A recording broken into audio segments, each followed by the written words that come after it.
Welcome back to the deep dive. You know the drill by now.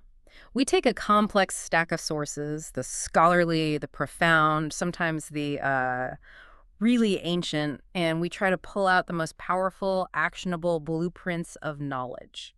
And today we are really going deep. We are. We're looking at one of the most, I'd say, foundational works of classical Islamic scholarship.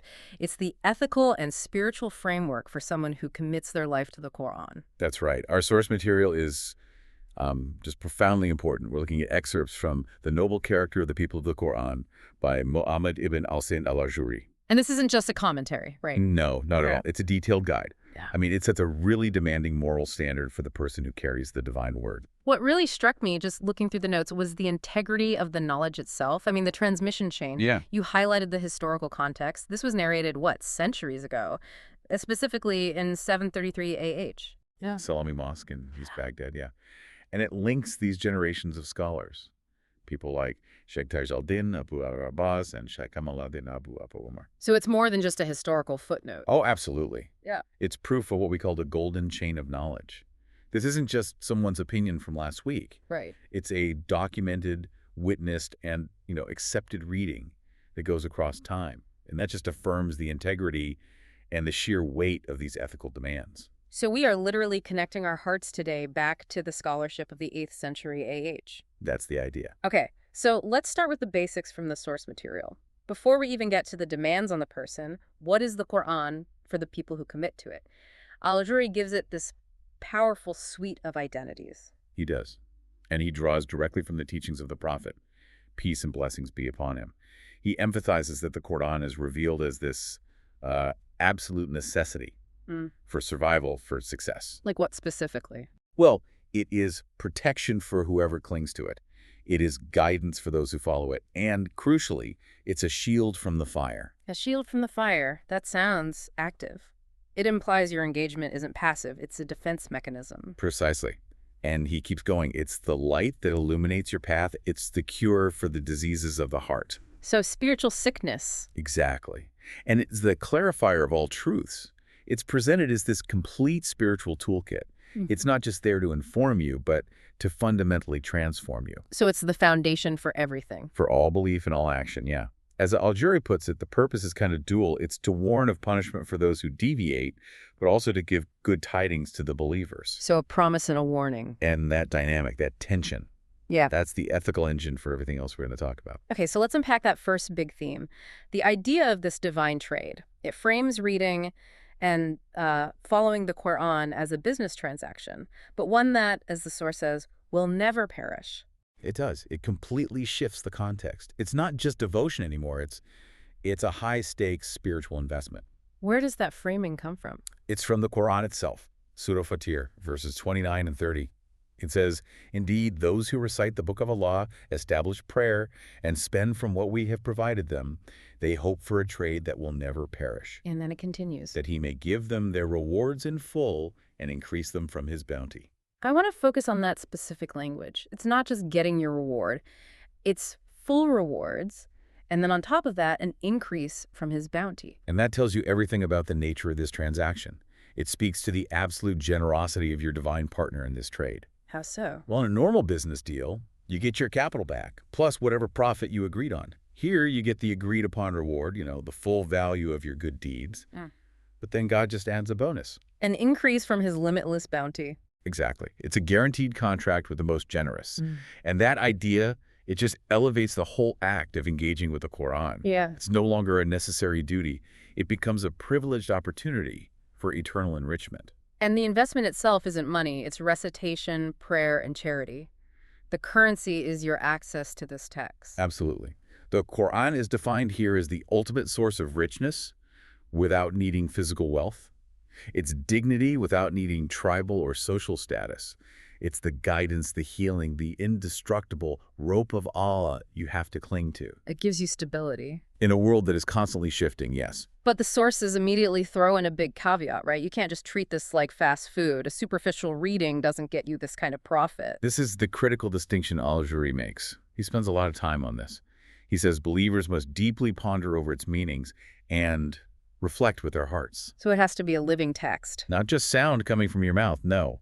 He contrasts that kind of superficial recitation, just racing through the words, with true understanding. Which brings us to that really challenging question in the Qur'an in Surah Muhammad. Do they not reflect upon the Qur'an, or are there locks upon their hearts? That verse it's a profound and pretty uncomfortable spiritual diagnosis. Why uncomfortable? Because it implies that if you read the revelation and nothing changes inside you, the problem isn't the book. The book is perfect guidance. The defect is in your spiritual reception. The heart has locks on it. The heart has locks on it. So the knowledge can't get in, and if it can't get in, it can't transform you. So what does the ideal state of reception look like then? What unlocks the heart? It's defined in Surah Qaf. The Qur'an is a reminder for whoever has a heart or listens attentively while being present in mind. While being present, that's the key phrase. It is. It requires what the scholars call hudur al-qalb, inner presence. You listen with contemplation, with reflection, and most importantly, with a readiness to act on what you hear. So it's not passive listening. Not at all. As one of the early scholars, Ibn Masud, warned, if you just scatter the words without reflection, as dates are scattered, you miss the entire transformative point. The goal is never to just get to the end of the chapter. It's to internalize the message. Exactly. And to really drive this home, to show how high the standard is for that kind of immediate response. The source brings up this, it's an almost shocking case study. The jinn? Yes, the jinn are held up as the prime example of ideal listening. Allah tells us that when a group of these unseen beings heard the Qur'an, their response was immediate. It was revolutionary. What did they say? In Surah Al-Jinn, they proclaimed, "Indeed, we have heard a wondrous Qur'an. It guides to righteousness, so we believed in it, and we will never associate anyone with our Lord." So they didn't just admire the poetry or the eloquence? No, they immediately affirmed the truth of it and committed to a whole new monotheistic framework. And then, crucially, they acted on it. That's the critical piece for us. Another chapter, Surah Al-Kahf, tells us, when it was concluded, they returned to their people as warners. So they became missionaries on the spot. Right. And Al-Juri uses this to set the standard. True impact means immediate internal conviction, and that has to be followed by external action.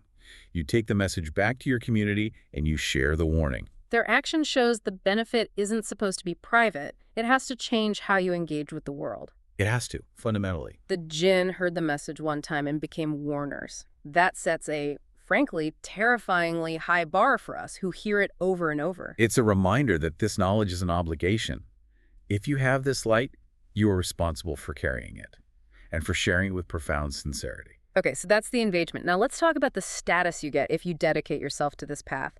The people of the Qur'an, they're given a special rank. They are. The status is laid out in that famous saying of the Prophet, peace and blessings be upon him, from Anas ibn Malik.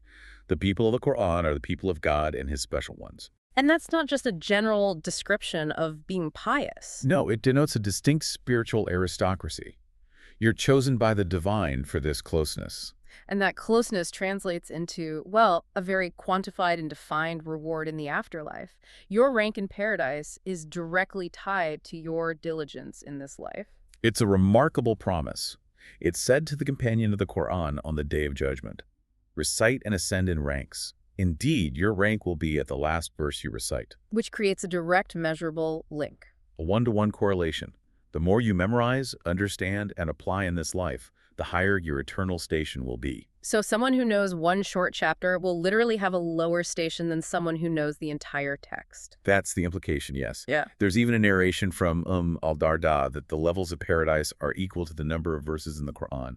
It really reinforces that this is a quantifiable spiritual endeavor. But the rewards aren't just abstract ranks in the future. They're also immense and concrete right here and now. And this is the part that, drives motivation for so many people. It's the promise of 10 good deeds for every single letter you recite. And the Prophet made sure people understood the math on that. He did. He clarified it. He said, I do not say alif, lam, mim is one letter, but alif is 10, lam is 10, and mim is 10.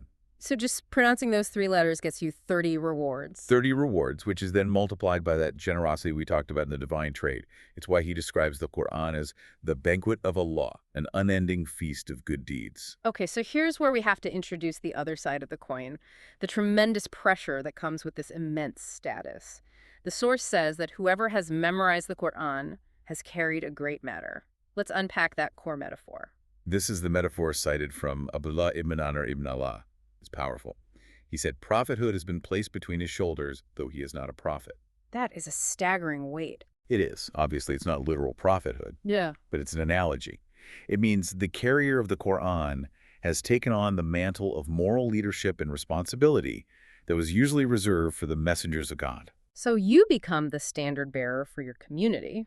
If that's the ethical standard on your shoulders, what does that mean for your day-to-day behavior, your psychology? It means you are under constant, intense scrutiny from God and from people. Your moral integrity has to be impeccable because you are representing the divine message. If you slip up, you don't just damage your own reputation. You risk bringing the entire message into disrepute. It's a huge burden. So how does al-Juri translate this heavy responsibility into practical terms? What is the kind of behavior that is just not fitting for this person? It translates directly into dignity, self-control, and forbearance. It's specifically stated that it's not fitting for the carrier to act ignorantly with the ignorant, nor to dispute with the foolish, for, indeed, the Qur'an resides within his chest. So if someone insults you or tries to provoke you, you can't stoop to their level. You can't. The Qur'an itself has to act like a filter that stops those petty, emotional, or arrogant reactions. If you're carrying the most valuable treasure in the universe, the divine word, you have to behave with the gravity that corresponds to that. You know, in today's world, especially online, everyone is constantly being provoked or exposed to foolish arguments. That instruction to not dispute with the foolish feels almost impossible to live by. It's a profound challenge. It requires a very high degree of intentionality. It demands this inner strength that says, I cannot waste the dignity of the message I carry by getting into frivolous or spiteful arguments. You have to be the standard bearer of wisdom. And forbearance, yes. Not just another participant in every trivial squabble. We also have to touch on the reward that extends beyond the individual, the benefit for their parents. This is from Hadith 22, and it really emphasizes the generational blessing of this commitment. It says the parents of the person who recited and acted upon the Qur'an will be dressed with an extraordinary crown in the afterlife. A crown whose light is brighter than the sun in this world. That's right, an astonishing honor, and they receive it simply because of their child's devotion and character. And then the hadith poses that critical question. It does. It asks, so what do you think of the one who acts upon it? The point is, if just being associated with this person grants such splendor to the parents, then the reward for the one who actually carried the burden, recited the verses, and lived the character must be truly beyond our comprehension. It makes the Qur'an not just a personal journey, but a source of honor for one's entire family. An elevation for the entire lineage. All right, we've covered the status and the responsibility. Now we get to the core of this deep dive, the day-to-day ethics. Al-Juri gives us a moral checklist, a blueprint for the character that has to distinguish the people of the Qur'an. And the foundation of this whole checklist, the absolute prerequisite for everything else, is taqwa. We need to define that term well. Taqwa is often translated as God consciousness, or a watchful awareness. It's a state of being constantly aware of God's presence, both when you're in private and when you're in public. That sounds a bit abstract. How did the early scholars, according to al-Juri, turn taqwa into actionable daily steps? It starts with the most fundamental thing, consumption. Taqwa means being incredibly cautious about what you consume and use, your food, your drink, your clothes, your home. Why start there? To avoid the corrupting influence of the times, it's an insistence on making sure everything you take into your body or use in your home is lawful or halal. The idea is that unlawfully acquired things dull the heart and stop the spiritual light of the Qur'an from getting in. So it's a comprehensive lifestyle purity, not just a ritual one. Exactly. And from there, that vigilance extends to the hardest thing for most people, to control their speech. What are the rules for speech? The carrier of the Qur'an has to be careful with his speech, constantly practicing self-restraint. This means avoiding idle talk, speaking only when it's truly necessary, and making sure that when you do speak, it's with knowledge and truth. There's a powerful image al-Juri uses for this. There is. He says the sincere person fears the harm of their own tongue more than they fear a physical enemy, and they restrain it, just like they would control a dangerous opponent. In a world where everyone reacts instantly, especially online, that level of verbal restraint feels Well, radically countercultural. It is. It's a deliberate spiritual discipline. The carriers holding themselves to a higher ethical standard. They recognize that every word spoken is recorded and has eternal weight. They choose wisdom over volume. And what about lighter moments, social moments, humor, laughter? Moderation is the key word. Yeah. They should be moderate in laughter, actively avoiding that kind of excessive amusement that is said to make the heart frivolous and distract it from reflection. So if they do joke, The joke must be strictly true. No lies or exaggerations, even in jest. And all of this feeds into the overall demeanor of humility and dignity. tell us about the importance of humility on this checklist. It's paramount. The person of the Qur'an must be humble.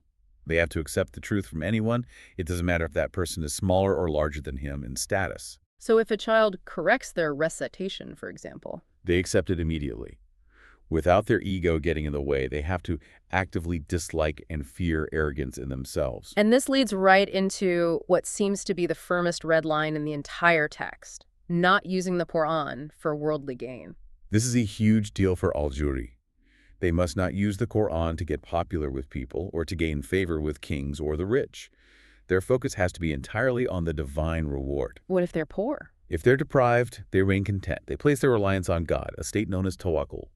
Using the divine word for a material transaction, they believe fundamentally corrupts its sanctity and sincerity, its ikhlas. Shifting to relationships, what about family, parents, kinship ties? Deep respect for parents is non-negotiable. Honoring them, helping them in their worship, serving them with kindness, and the ethics of kinship are just as demanding.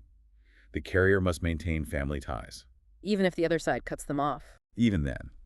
And that's the key. It requires immense patience and compassion to preserve those bonds, embodying the very kindness and truthfulness they read about in the Revelation. And what about just general community interaction? What's the ideal?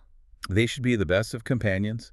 They should associate with other believers, offer knowledge and advice, but always with profound compassion. And crucially, they are explicitly told not to scold, shame, or humiliate others for their mistakes. Their role is to teach, not to judge. To teach with kindness, not to judge with arrogance. Exactly. Their interactions must be beneficial, reflecting the inner guidance they carry. Okay, let's turn inward again. For the person who has adopted this whole external checklist, what's the ultimate inner focus they have to maintain when they're reciting? This brings us back to the locks on the heart. The focus has to completely shift from external performance to internal transformation. Al-Juri defines the ideal state through a series of self-questions. The person's concern is not, when will I finish this chapter? But rather, When will I internalize this message? When will I wake up from my heedlessness? When will I change my conduct? It's just this relentless demand for self-accountability. what are some of those specific, profound questions he urges them to ask themselves? They're existential. When should I truly repent from my sins? When will I be truly self-sufficient in my reliance on God, my tawakkul? When will I overcome my desires? When will I reach that pinnacle of devotion, the state of ihsan, where I worship God as if I can see him? So the goal is to become a mirror of the book's commands. To become among the righteous, the patient, the truthful, and the humble.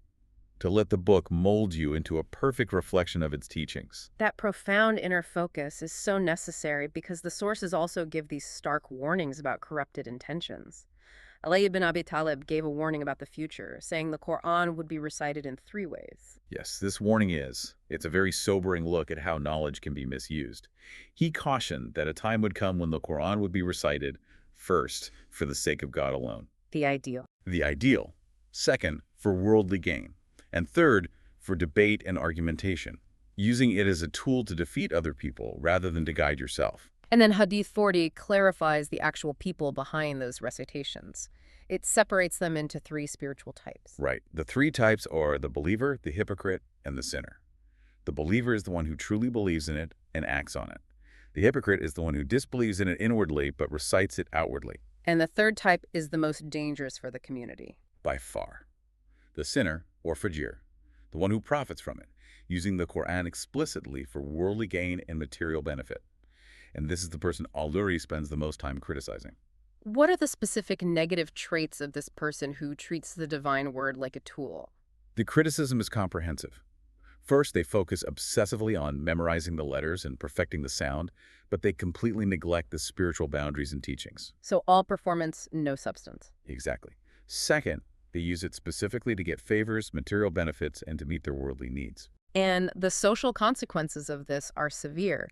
You mentioned they reinforce the very worldly hierarchies that the Qur'an is meant to critique. That's the spiritual inversion. They honor the rich and seek out their company, but they show disdain for the poor and scold them. Their arrogance is on full display. How so? If they have a pleasant voice, their dream is to recite in front of rulers or kings, using their skill to get social status or money. So they're driven by spiritual pride, not humility. Totally. They take immense pride in knowing different recitations, the Qur'an, just so they can feel superior and mock those they see as beneath them. They have no real reverence. There are no tears, no reflection, because their heart is consumed by the world. And success for them is audience applause. Not divine acceptance. The source material warns that this behavior creates a fitna, a terrible spiritual trial for the whole community. Why is that? Because when a highly visible religious figure, Yeah. someone who claims to carry the Qur'an, behaves badly, the average person who doesn't know better concludes that their bad behavior must be okay. So it normalizes corruption. It does. If the Qur'an carrier acts ignorantly or shows arrogance, it makes that acceptable for everyone else. They become a bad example and they mislead people. This danger is what led the early scholars to take such an incredibly firm stance against mixing knowledge and money. How did the prophetic warning establish this? The warning from Imran ibn Toyn is stark. He said, "Whoever recites the Qur'an should ask God through it. For a time will come when people will recite the Qur'an and ask people for money through it." The principle is clear. The Qur'an is a means to ask God for goodness, not a means to ask people for payment. But that tension is so real today. I mean, these stories about scholars refusing any kind of material transaction, they feel almost impossible in our modern economy. How did al-Judri suggest a sincere teacher could even make a living without crossing this line? The underlying principle is that the teacher must strive for self-sufficiency that is independent of the act of teaching. So have another job. Have a separate, lawful way of making a living, even if it's a meager one. That way, their teaching is always offered for the sake of God. The moment they use the teaching itself as the main way to get money, the purity of their intention is compromised. To what extreme did the early scholars take this? Some of the anecdotes are just shocking in how strict they are. They show an almost superhuman level of caution. Take Abdullah ibn Idris, a great scholar. He once asked a student to check the price of soap for him. A simple errand. A simple errand. But before the student could even leave, Ibn Idris called him back and said, "Do not ask. You are recording hadith from me, and I dislike asking anything of those who hear hadith from me." Wow. He didn't even want to ask for a price check because he didn't want the student to feel obligated to do a material favor for his teacher. It's profound. It preserves the sacredness of that relationship. It shows the student that the teacher is independent of worldly needs. And Hamza al-Zayyat went even further. What did he do? He refused even to drink water in the house of someone who was reciting the Qur'an to him. Refused water. Why? It just highlights the extreme boundary they drew.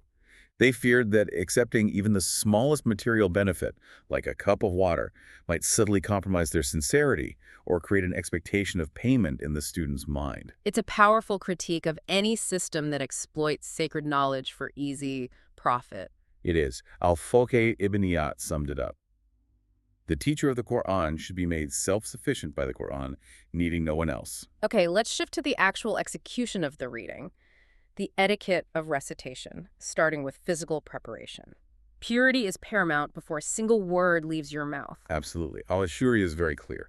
The reciter should be in a state of purity, so wudu, and must use the siwak, the toothstick. And this emphasis on cleanliness isn't just about hygiene. No, it's a form of respect for the divine speech that's about to come from your mouth.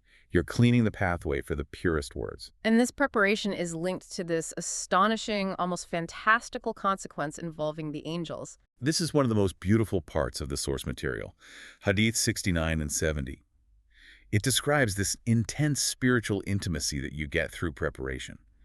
If the reciter is clean, the angel comes and listens, and it gets so close that it places its mouth on the reciter's mouth. Wait, the angel literally puts its mouth on the reciter's mouth? Yes, and every verse you read is received directly by the angel.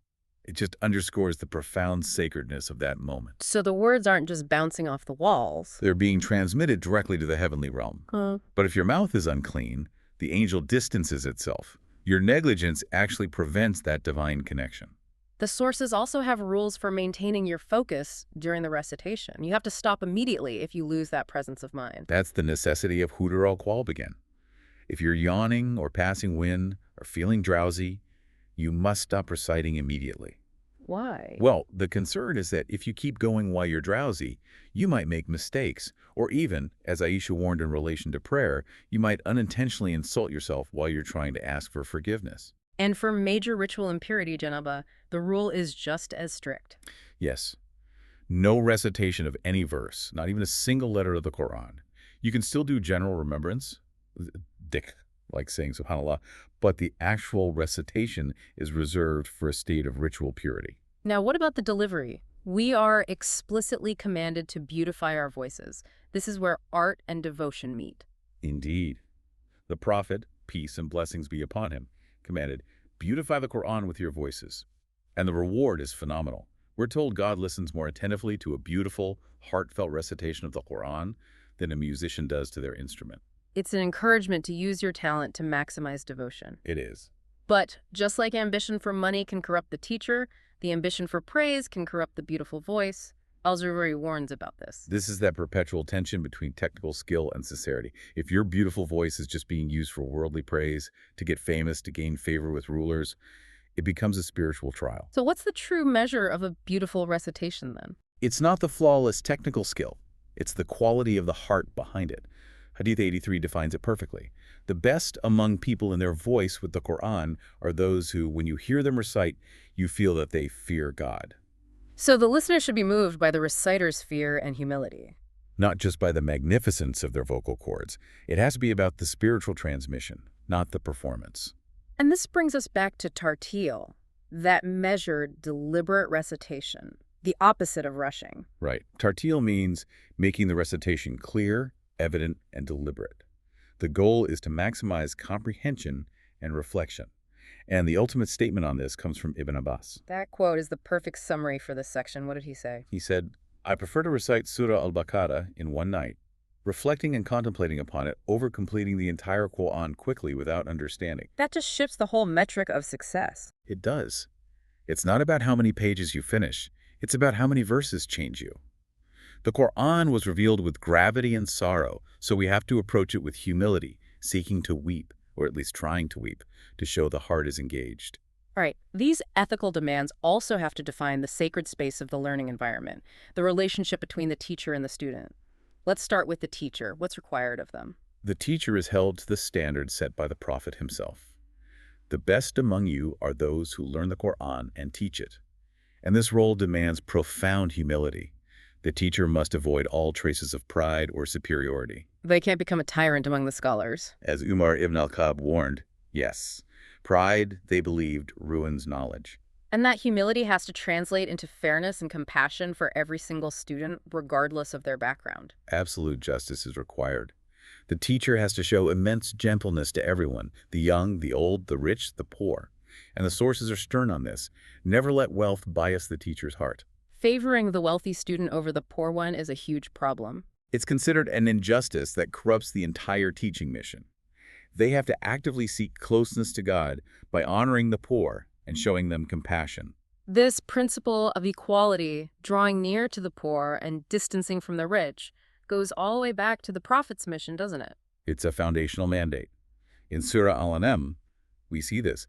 Powerful dignitaries came to the Prophet and asked him to set up a special seating area for them and to remove the humble, poor believers like Bilal and Khabab. And the Prophet, wanting to bring these powerful people to Islam, initially considered it. He did, but God immediately intervened, revealing verses forbidding him from repelling those humble ones who called upon their Lord, seeking his face. So that divine intervention set the permanent protocol for every teacher of sacred knowledge. Exactly. The lesson is timeless. Prioritize the sincere, humble seeker over the person of worldly status. You can't compromise the integrity of the learning environment with class prejudice. The sources also warn severely against a harsh or scolding approach. Gentleness is presented as the essential prophetic method. Al-Ajuri says the teacher should not rebuke, scold, or humiliate students. Harshness just pushes them away from the knowledge and from the mosque. There's a great quote about this. Teach and do not scold. For indeed, the teacher is better than the harsh corrector. A teacher is a facilitator of light, not a source of difficulty. Now let's flip it. What about the student? What discipline and humility do they need to bring to the table? The student has to meet the teacher's humility with their own. They must sit humbly, be attentive, and practice patience and tolerance, even if the teacher is a bit stern or repetitive. And be grateful for every lesson. Grateful, yes, and accept only what they can retain without overburdening the teacher. The reflection of Abu Salama about his teacher, Ibn Abbas, is an incredible lesson on this. It's a striking moment of self-correction. Abu Salama later lamented, "Had I been gentle with Ibn Abbas, I would have gained much knowledge from him." He admitted his own pride got in the way. His own pride, his tendency to argue, his lack of patience. He realized it inhibited his own learning. Gentleness and patience are the keys that unlock the teacher's knowledge. And what about adhering strictly to the teacher's instruction, especially in recitation? This is non-negotiable for preserving the accuracy of the Qur'an. The Prophet himself established the rule: recite as you are taught. There's a story where he became visibly angry when two men who learned the same chapter from him recited it differently. Strict adherence preserves the chain. It preserves the knowledge from distortion, yes. And finally, what about after the lesson? The discipline shouldn't end when you leave the chair. That's vital. When you leave the mosque, you should maintain the dignity you gained. You should either review what you learned, pray, or do some remembrance. But the critical instruction is to restrain yourself from idle speech and backbiting as soon as you leave. You can't let worldly talk corrupt the light you just gained. This has been an incredibly detailed deep dive into this blueprint of belief. If we had to distill the core insight of Al-Juri's text, it's that the people of the Qur'an are defined not by how much they can recite, but by their sincerity, their ikhlas, their humility, and their willingness to let the revelation radically shape their character. It's the internal transformation that matters most. It is. The Qur'an carrier has to know that bad character destroys good deeds, just like the early scholars said. Bad character ruins your actions like vinegar spoils honey. They have to constantly avoid that dual corruption of being superficial and using the sacred text for personal ambition.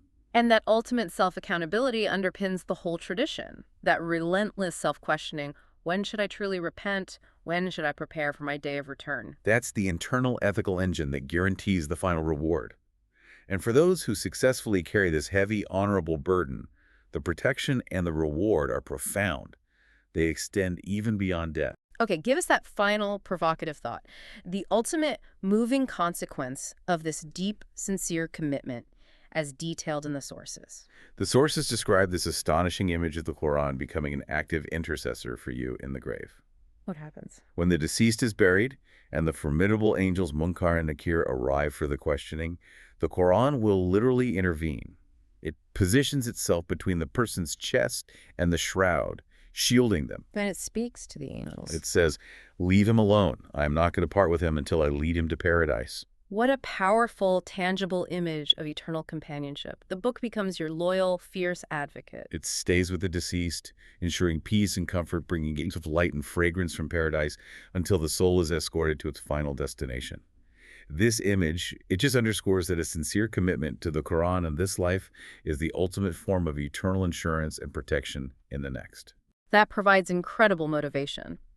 To wrap up our deep dive today, what's one tangible piece of knowledge, a prayer, or a practice that you, the listener, can take away and implement right now to help achieve that sincerity?